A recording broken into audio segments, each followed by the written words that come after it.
Hello friends, मैं संजीता। स्वागत है आपका मेरे चैनल स्टिच बाय संजीता में। आज मैं आप लोगों को डबल कटोरी ब्लाउज़ की कटिंग एंड स्टिचिंग दोनों ही शेयर करूंगी। परफेक्ट फिटिंग के साथ फिनिशिंग वाले ब्लाउज़ को बनाना चाहते हैं तो वीडियो में एंड तक बने रहिए। फ्रेंड्स, इसी तरीके से अगर आप ब्लाउज़ की कटिंग करेंगे तो आपका शोल्डर भी नहीं गिरेगी और इसका फिटिंग तो आप देख ही सकते हैं किस तरीके से आई है। तो थैंक यू सो मच मेरे सब्सक्राइबर को बोलना चाहूँगी जो कि मुझे इतनी अच्छी से कमेंट करते रहते हैं। फ्रेंड्स, अगर अब तक आपने मेरे चैनल को सब्सक्राइब नहीं किए हैं तो प्लीज़ चैनल को सब्सक्राइब कर दीजिएगा और वीडियो अच्छी लगी हो तो लाइक ज़रूर कीजिएगा और एक प्यारा सा कमेंट ज़रूर कीजिएगा जिससे कि मुझे भी मोटिवेशन मिले कुछ आगे बढ़ने के लिए। तो चलिए फ्रेंड्स, अब इसकी कटिंग और स्टिचिंग करना शुरू करते हैं।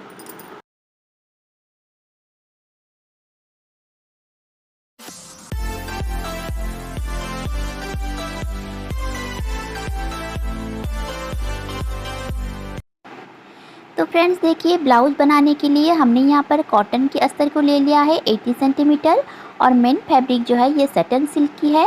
तो हम सबसे पहले कॉटन की अस्तर के ऊपर ब्लाउज़ की कटिंग करेंगे और फिर मेन फैब्रिक के ऊपर रख के कटिंग करेंगे। तो इसके लिए हम अस्तर को लंबाई में इस तरीके से खोल लेंगे और चेस्ट जो है, इस चेस्ट की चौथाई भाग में आपको 1.5 इंच की एक्स्ट्रा मार्जिन रखते हुए इस तरीके से फैब्रिक को फोल्ड कर लेना है। तो देखिए फ्रेंड्स, स्क्रीन में जो मेजरमेंट दिख रही है इसी मेजरमेंट के अकॉर्डिंग आज हम ब्लाउज़ की कटिंग करेंगे। तो देखिए इस तरीके से मैंने यहाँ पर 11 इंच की इस तरीके से अस्तर को फोल्ड करके रख लिया है। तो सबसे पहले हम बैक पार्ट की कटिंग करेंगे। तो इसके लिए हम एक स्ट्रेट लाइन इस तरीके से बना लेंगे। अब इसी लाइन के ऊपर ही हमें सारी मार्क को लगानी है। तो देखिए फ्रेंड्स, हमारी जो ब्लाउज़ की लेंथ है 14 इंच है, तो हमें यहाँ पर 1 इंच प्लस करते हुए 15 इंच पे मार्क करेंगे। तो इस तरीके से हमने यहाँ पर 15 इंच पे मार्क करेंगे और इस लाइन को सीधा कर लेंगे। तो 39 इंच में हमारा चेस्ट है, तो हम यहाँ पर आर्म होल के लिए 6.5 इंच पे मार्क करेंगे। तो इस तरीके से आप 38 या फिर 39 में 6.5 इंच पे आर्म होल मार्क कर सकते हैं। और यहाँ पर हम बैक प्लेट के लिए 10.5 इंच पे मार्क करेंगे और इन चेस्ट लाइन को हम इस तरीके से सीधा कर लेंगे। तो देखिए फ्रेंड्स, शोल्डर मार्क करने के लिए ये जो हमारा नेक है ये हमारा डीप नेक में बनने वाली है। तो मेरा यहाँ पर शोल्डर जो है 14.5 इंच है। तो 14.5 इंच को हम इस तरीके से फोल्ड करेंगे तो हमें 7.25 इंच मिलेगा आंसर। तो इसमें से हमें 2 इंच माइनस करना है कुछ इस तरीके से, यानी कि फुल शोल्डर से देखिए आपका फुल शोल्डर जैसे कि मेरे यहाँ पर है 14.5 इंच, इतना है मेरा फुल शोल्डर। इसमें से हम 4 इंच माइनस करेंगे। तो 4 इंच माइनस करने के बाद हमें आंसर मिलेगा 10.5 इंच और 10.5 इंच को हम इस तरीके से फोल्ड कर लेंगे तो हमें कितना मिलेगा 5.25 इंच, यानी कि 5 इंच से 2 लाइन ज़्यादा हमें इस तरीके से मार्क कर लेंगे। और चेस्ट लाइन के ऊपर भी हमें इसी तरीके से मार्क करना है। तो फ्रेंड्स देखिए, आपका शोल्डर जो भी है आप इस तरीके से 4 इंच माइनस कीजिएगा और इसी तरीके से मार्क करेंगे तो आपका शोल्डर कभी भी नहीं गिरेगी और इसका फिटिंग भी जो है ना बहुत ही अच्छी आती है। तो इस तरीके से हमने मार्क कर लिया है। तो मैं यहाँ पर लिख के भी दिखा रही हूँ कितने मार्क के हमने किया हुआ है यहाँ पर। तो इस तरीके से हमने आर्म होल और शोल्डर के लिए मार्क कर लिया है। अब देखिए चेस्ट है हमारा 39 इंच, तो हमें यहाँ पर 9.75 इंच पे मार्क करेंगे और 1.5 इंच हम यहाँ पर एक्स्ट्रा मार्जिन के लिए मार्क को लगा लेंगे। अब कमर है हमारा 32 इंच, तो हम यहाँ पर 8 इंच पे मार्क करेंगे 1 इंच डार्ट के लिए और 1.5 इंच हम यहाँ पर एक्स्ट्रा मार्जिन के लिए मार्क को लगा लेंगे। अब चेस्ट वाले पॉइंट को वेस्ट वाले पॉइंट के साथ इस तरीके से मिला लेंगे।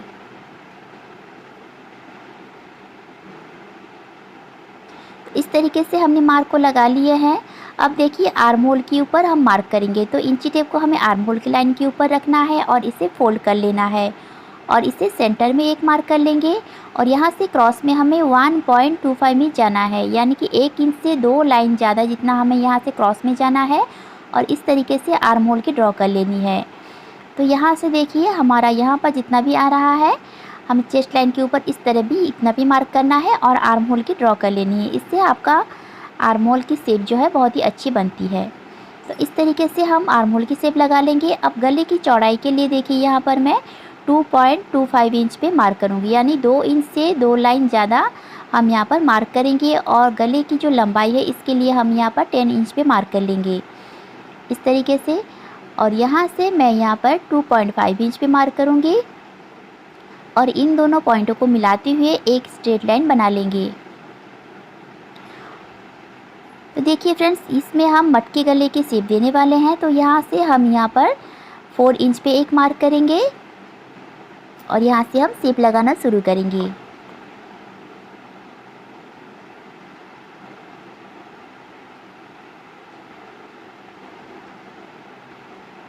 तो इस तरीके से हमने मटके गले की शेप दे दिए हैं।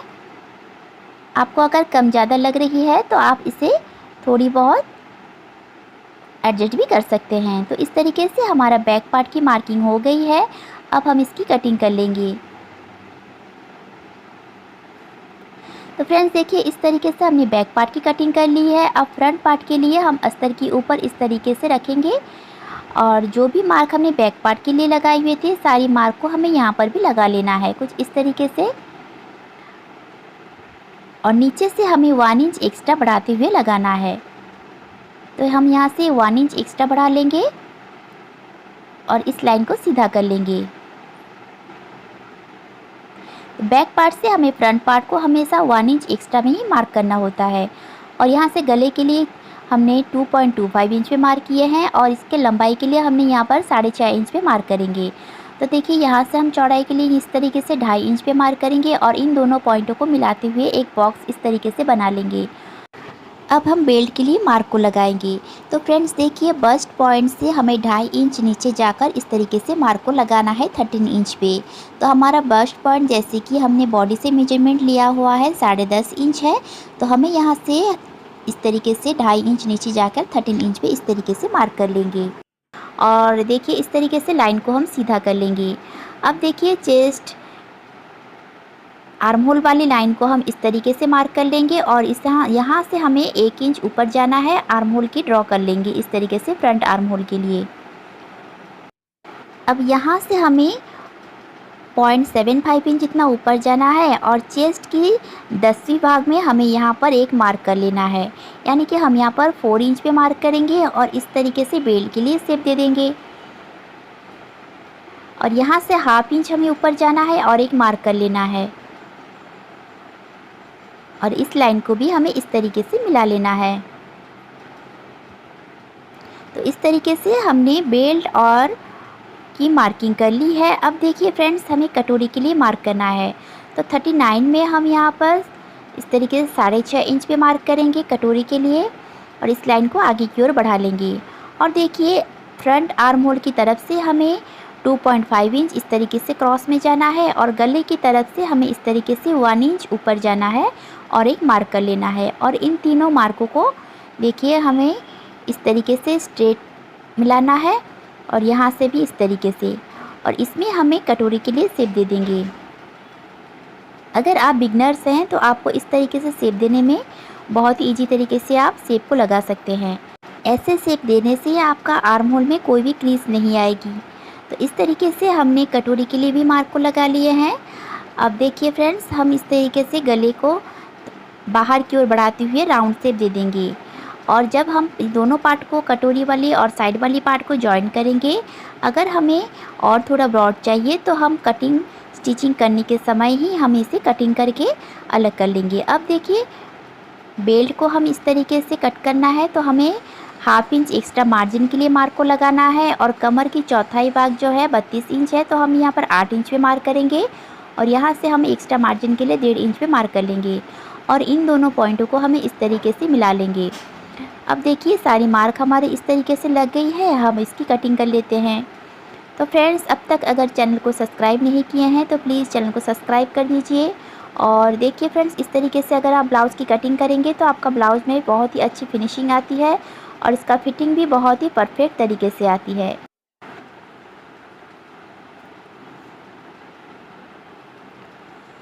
तो देखिए, इस तरीके से हमारा साइड वाली पार्ट और बेल्ट वाली पार्ट भी कटिंग हो गई है।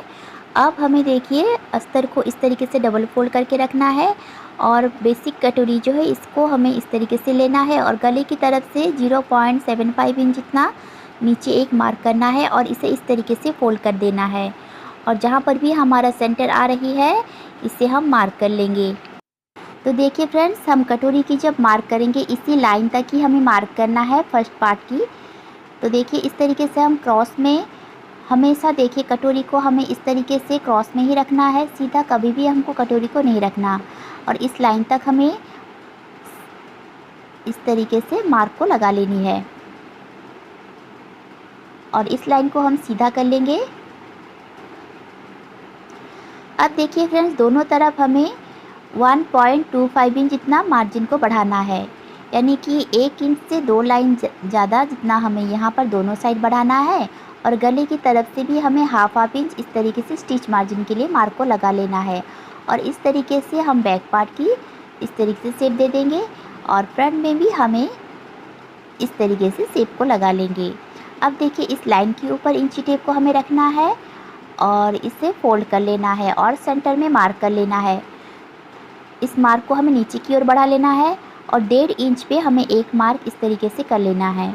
तो सभी साइज़ में आप यहाँ पर 1.5 इंच पे मार्क कर सकते हैं। और इस मार्क को देखिए सामने की ओर इस तरीके से मिलाना है और इस तरीके से हमें लाइन ड्रॉ कर लेनी है।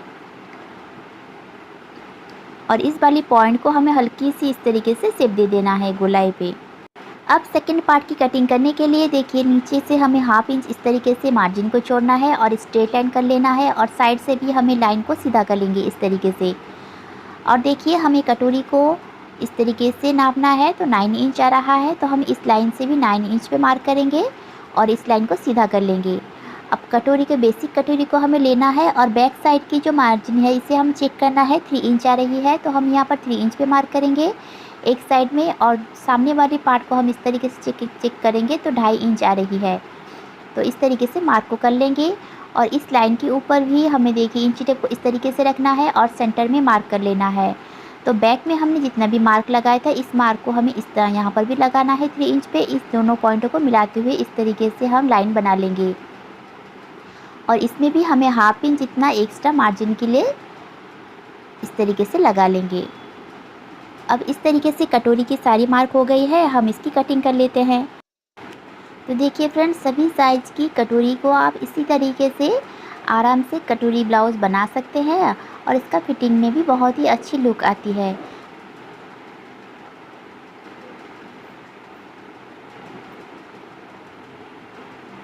तो देखिए फ्रेंड्स, अब हम स्लीव्स की कटिंग करेंगे। तो स्लीव्स के लिए हमारा लेंथ जितनी भी स्लीव्स की चाहिए इसमें हम एक्स्ट्रा मार्जिन रखेंगे और इस तरीके से फोल्ड करके रख लेंगे। तो देखिए यहाँ से हम आर्म होल के लिए 3.5 इंच मार्क करेंगे नीचे देने के लिए और इस तरीके से हम आर्म होल को चेक करेंगे, जितना भी आ रहा है हमें मार्क कर लेना है और एक्स्ट्रा हमें 1.5 इंच की मार्क कर लेना है और इस तरीके से हम मार्क को लगा लेंगे और स्लीव्स की कटिंग कर लेंगे।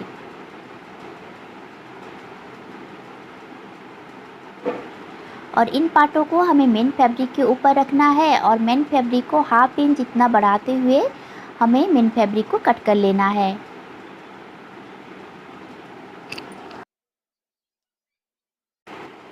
तो देखिए फ्रेंड्स, हमने मेन फैब्रिक और अस्तर को इस तरीके से चारों ओर से सिलाई को लगा लिया है और एक्स्ट्रा फैब्रिक जो है इसे कट करके अलग कर लिया है।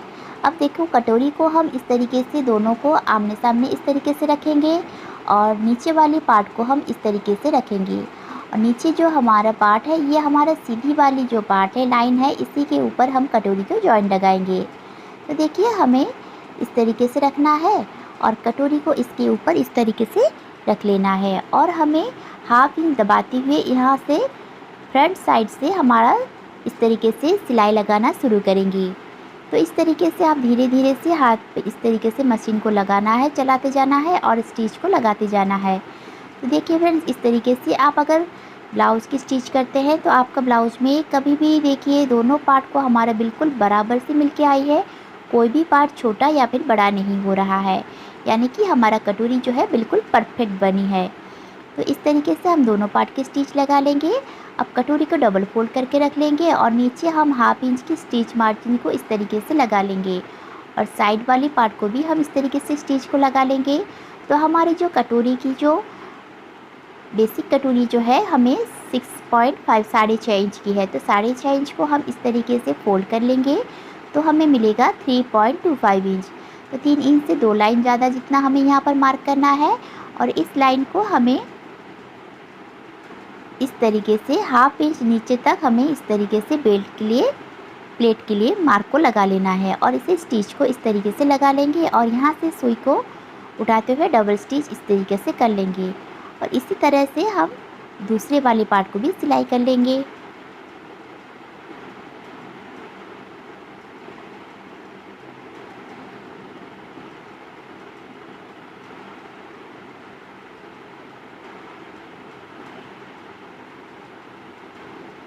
तो देखिए फ्रेंड्स, कटोरी हमारा कितनी परफेक्ट तरीके से बनी है।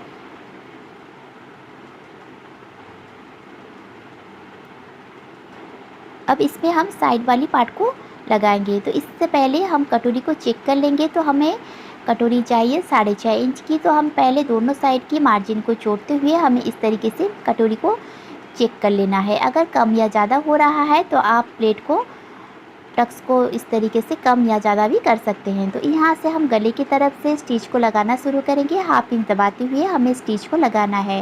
तो देखिए फ्रेंड्स, हमें कटोरी को बिल्कुल भी नहीं खींचना है और नीचे वाली पार्ट को हमें हल्की सी खींचते हुए इस तरीके से मिला लेना है कटोरी के साथ। और अगर कोई कम या ज़्यादा हो रहा है तो आप उसे हल्की सी कट भी कर सकते हैं। तो इस तरीके से दोनों कटोरी की स्टिच हम इस तरीके से लगा लेंगे और इस तरीके से लगाने से हमारा कटोरी जो है बिल्कुल बराबर सी मिलके आ रही है। तो देखिए फ्रेंड्स, कितनी फिनिशिंग से ब्लाउज़ की जो साइड वाली पार्ट है हमारा स्टिच हो गई है। अब हम बेल्ट को भी इस तरीके से लगा लेंगे। तो देखिए इस तरीके से हाफ इंच दबाते हुए हम बेल्ट को भी इस तरीके से लगा लेंगे और इसमें भी हम एक स्प्रे स्टिच लगा लेंगे इस तरीके से और साइड वाले एक्स्ट्रा पार्ट को कट करके अलग कर लेंगे। तो देख सकते हैं फ्रेंड्स, इसकी कटोरी की जो फिनिशिंग है कितनी अच्छी तरीके से आई है। तो आशा करती हूँ आज का वीडियो आप लोगों को अच्छी लगी होगी। और फ्रेंड्स, अगर अच्छी लगी हो तो प्लीज़ चैनल को सब्सक्राइब कर दीजिए और वीडियो को एक लाइक ज़रूर कीजिए और कमेंट में मुझे बताइए आज का वीडियो आप लोगों को कैसी लगी। तो देखिए फ्रेंड्स, इसका फाइनल लुक कुछ इस तरीके से आ रही है। तो मिलते हैं नेक्स्ट वीडियो में।